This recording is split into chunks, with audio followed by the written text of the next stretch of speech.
नमस्कार विद्यार्थी मित्रांनो, स्वागत आहे आपल्या यूट्यूब चॅनल ज्याचं नाव आहे मोहित मोटिवेटेड एक्झाम चॅनल। आज आपण बघणार आहोत महा-टी-ई-टी म्हणजे महाराष्ट्र शिक्षक पात्रता परीक्षा 2025 रोजी झालेल्या हिंदी माध्यमातील मराठी विभागातील प्रश्न।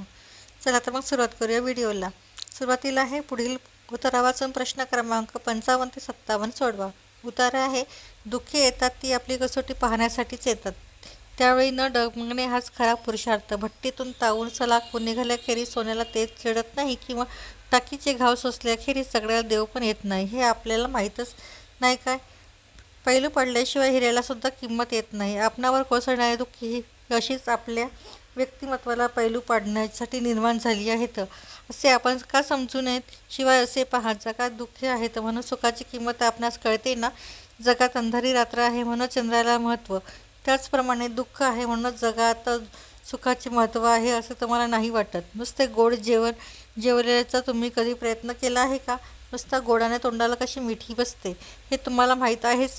केवळ सुखच जगात असते तर अशीच आपली स्थिती झाली नसती का? शिवाय दुःखानंतर सुख आले म्हणजे त्याची लज्जत काही न्यारीच असते, असा अनुभव कुणाला नाही?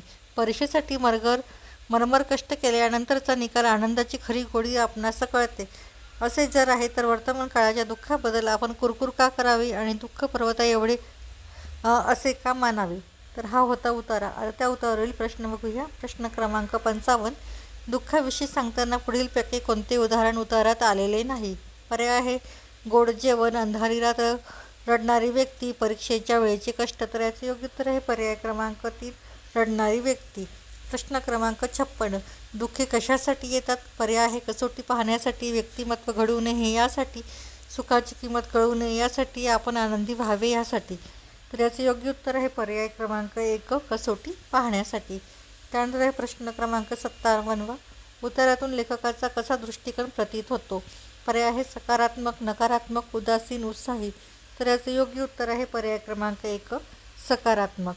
त्यानंतर आहे प्रश्न कविता आहे, पुढील कविता वाचून प्रश्न क्रमांक 58 ते 60 सोडवा।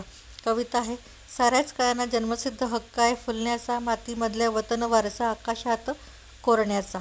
जन्म असो माळावरती अथवा शाही उद्यानात, प्रत्येक कळीला हक्क आहे फूल म्हणून जगण्याचा। गुलाब असो, कमळ असो, कळी असो गटारातली, तिच्यासाठी तिष्ठीत असते एक किरण सूर्याचा।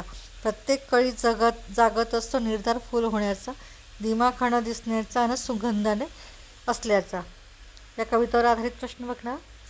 प्रश्न क्रमांक 58, कळीसाठी कोणती वाट पाहत आहे? कोण वाट पाहत आहे? पर्याय आहे, झाडं, फुलं, सूर्याचा किरण, बाग। तर याचे योग्य उत्तर आहे पर्याय क्रमांक 3, सूर्याचा किरण। प्रश्न क्रमांक 59, पुढीलपैकी कोणता निर्धार कळीचा मनात नाही? पर्याय आहे, सूर्य होण्याचा, फूल होण्याचा, दिमाखात मिरवण्याचा, सुगंधित होण्याचा। तर याचे योग्य उत्तर आहे पर्याय क्रमांक 1, सूर्य होण्याचा। प्रश्न शेवटचा, प्रश्न क्रमांक 60, कवितेतील कळी म्हणजे कोण असावे?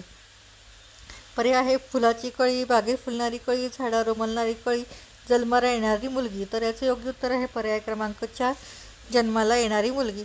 तर ही होती मराठी विभागातील हिंदी माध्यमातील प्रश्न। व्हिडिओ आवडल्यास व्हिडिओला लाईक करा, कमेंट्स करा, जास्तीत जास्त व्हिडिओला हाईप करून व्हिडिओ शेअर करा आणि चॅनलवर जर नवीन असाल तर चॅनलला सबस्क्राईब करायला विसरू नका।